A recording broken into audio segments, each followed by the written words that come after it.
नमस्कार। मैं वीरेंद्र कुमार अधिवक्ता और आप सभी यूट्यूब के दर्शकों श्रोताओं को यूट्यूब के इस चैनल रियल नॉलेज पर स्वागत है। और आज मैं पुनः आप लोगों के समक्ष पूर्व की भांति अपना कुछ संक्षिप्त विचार मंतव्य लेकर इस चैनल पर हाजिर हूँ। और आज मैं रामायण के एक प्रसंग पर बात करने जा रहा हूँ। और इस विषय पर बात करने की विचार मेरे मन में कैसे आई, इस पर भी मैं थोड़ा सा यहाँ बात बता देना उचित समझता हूँ। विगत दिन मैं एक स्थान पर बैठा हुआ था जहाँ पर कुछ बुजुर्गों को रामायण के इस विषय पर बातचीत करते हुए मैं सुन रहा था। तो मेरे मन में भी विचार आया कि इस पर मैं अपना एक विचार और मंतव्य अपना चैनल पर रखूं, ताकि लोगों को मिथ्या धारणा से मुक्ति मिल सके। ऐसे तो कहा जाता है कि देखिए, रामायण और महाभारत सदियों पुरानी ग्रंथ है और हम ये तो नहीं कहेंगे सार्वजनिक मंच से कि इन ग्रंथों को नहीं पढ़ा जाना चाहिए, ऐसा कहना उचित नहीं है, लेकिन इसका सही अर्थ समझा जाना जरूरी है। यह सदियों पुरानी ग्रंथ है रामायण और महाभारत, और इसका इंटरप्रिटेशन अनेकों बार हुआ है।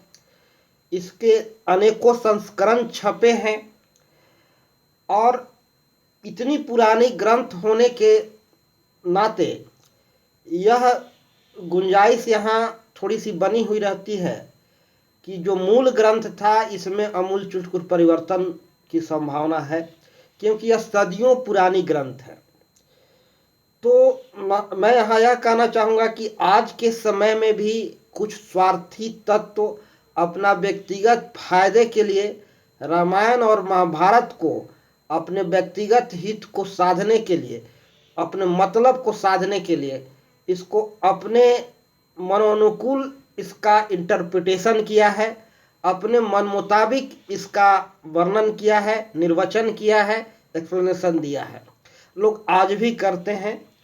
तो रामायण और महाभारत का सही अर्थ रामायण और महाभारत में जो प्रसंग उद्धृत है उसका सही अर्थ और मतलब जानना जरूरी है।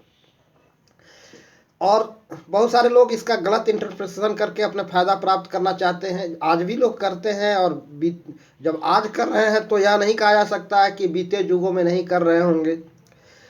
तो इसका गलत इंटरप्रिटेशन नहीं होना चाहिए और इसका गलत मतलब नहीं समझा जाना चाहिए।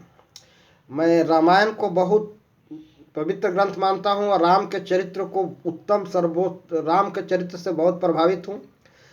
और मैं तो फिलहाल नहीं, लेकिन राम के बारे में बहुत चर्चाएं इस चैनल पर लाऊंगा। तो राम का व्यक्तित्व तो अपने आप में अनूठा है। अगर जीवन में राम के आदर्श को अपना लिया जाए, सही मायने में जीवन में राम के आदर्श को अपना लिया जाए, तो जीवन की समस्या छूमंतर हो जाएगी। तो चलिए, मैं अब बात को ज़्यादा लंबा खींचना नहीं चाहूँगा, मैं प्रसंग पर ही बात कहूँगा। तो यह प्रसंग है अहिल्या से जुड़ा हुआ, जहाँ राम के चरण स्पर्श से अहिल्या तर गई, यानी पुनः एक इंसान के रूप में परिणित हो गई, जो पत्थर बन गई थी। ऐसा प्रसंग है। मैं यहाँ बात को थोड़ा स्पष्ट और जो है गहराई में समझने का प्रयास करूँगा कि राम के चरण स्पर्श से एक पत्थर नारी के रूप में परिणित हो गई। बात को थोड़ा गौर से समझने का कोशिश कीजिएगा। एक इंसान, स्पष्ट है भाई, एक इंसान पत्थर अगर है और उसमें से नारी के रूप में परिणित हो जाए, यह असंभव सा प्रतीत होता है। तो इसका क्या मतलब है, इसका अर्थ समझने की जरूरत है। पत्थर सा हो जाना, इसका मतलब है चेतना शून्य हो जाना। पत्थर में कोई चेतना नहीं होता है। एक मुहावरा है, हम अक्सर बोलचाल की भाषा में प्रयोग करते हैं, वो तो पत्थर हो गया है, कलेजा पत्थर कर लिया है, अब उसके भीतर कोई चेतना नहीं बची, मतलब चेतना न्यून हो गया, एकदम चेतना नहीं है उसमें, इमोशन रहित हो गया है।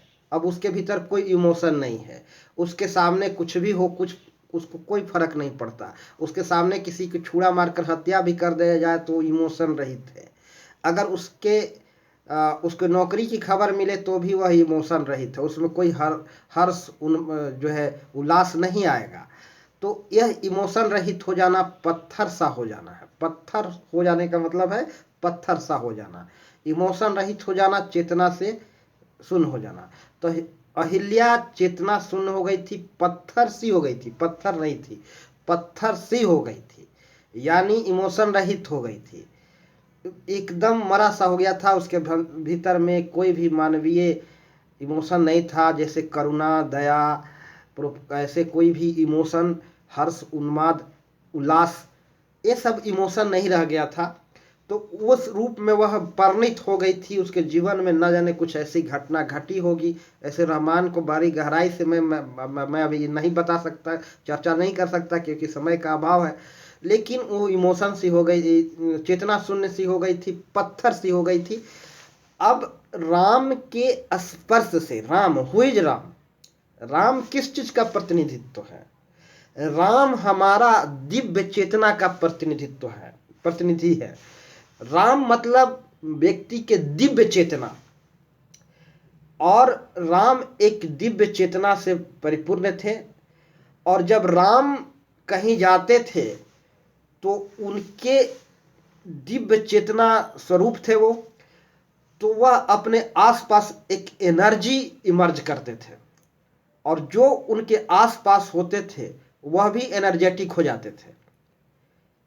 जो दिव्यात्मा है, दिव्य चेतना स्वरूप है, वह अपने आसपास एक विशेष प्रकार के एनर्जी इमर्ज करता है, और जो उसके सानिध्य में आते हैं, जो उसके इर्द गिर्द होते हैं, वो भी एनर्जेटिक हो जाते हैं।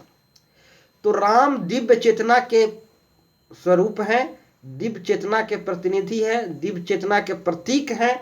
और जब दिव्य चेतना के स्पर्श अहिल्या पर पड़ती है, अहिल्या से होती है, दिव्य चेतना का स्पर्श अहिल्या के इमोशन से रहित चेतना पर पड़ता है, तो यह दिव्य चेतना के स्पर्श से, दिव्य चेतना के, राम के स्पर्श से नहीं, वह दिव्य चेतना के संसर्ग से वह इमोशन रहित आत्मा, वह मरी हुई आत्मा, वो पत्थर सी बन गई आत्मा में फिर से वह चेतना जग जाता है। यानी उसके भीतर की चेतना एक्टिवेट हो जाता है, जागृत हो जाता है, कॉन्शियस हो जाता है, और फिर वह एक इंसान के रूप में परिणित हो जाती है, और वह एक फिर से इमोशन युक्त नारी बन जाती है। यही अर्थ है अहिल्या को तारना। अहिल्या को पत्थर सी बन गई अहिल्या को एक इंसान के रूप में परिणित करना, राम रूपी दिव्य चेतना के संस्पर्श से, यानी दिव्य चेतना के संस्पर्श से, स्पर्श से यह पत्थर सी बन गई अहिल्या एक पुनः इंसान के रूप में परिणित हो गई। यही है इसका अर्थ, इससे ज़्यादा कुछ नहीं। और आज मैं अपनी बात को यहीं समाप्त करूँगा। और राम के व्यक्तित्व अनूठा है, राम के आदर्श बहुत अनुपम है। तो जीवन में हम सबको रामायण को भली भांति पढ़ना चाहिए और राम के आदर्श पर चिंतन मनन करना चाहिए। राम राम है। तो मैं अभी सभी चर्चाओं में राम का नाम लेता हूँ। अंत में जय श्री राम बोलना मेरा अनिवार्य शब्द है। तो आज भी मैं अपनी चर्चा को यहीं समाप्त करता हूं, और सभी दर्शकों से मेरा अनुरोध है, गुजारिश है कि यदि मेरी बातें पसंद आए तो वीडियो को अधिकतम लोगों को शेयर करें, चैनल को सब्सक्राइब अवश्य करें। और अंत में सभी दर्शकों को मेरा प्यार भरा नमस्कार, जय श्री राम। और अब मैं अपनी बात को समाप्त करता हूं। तो जय श्री राम।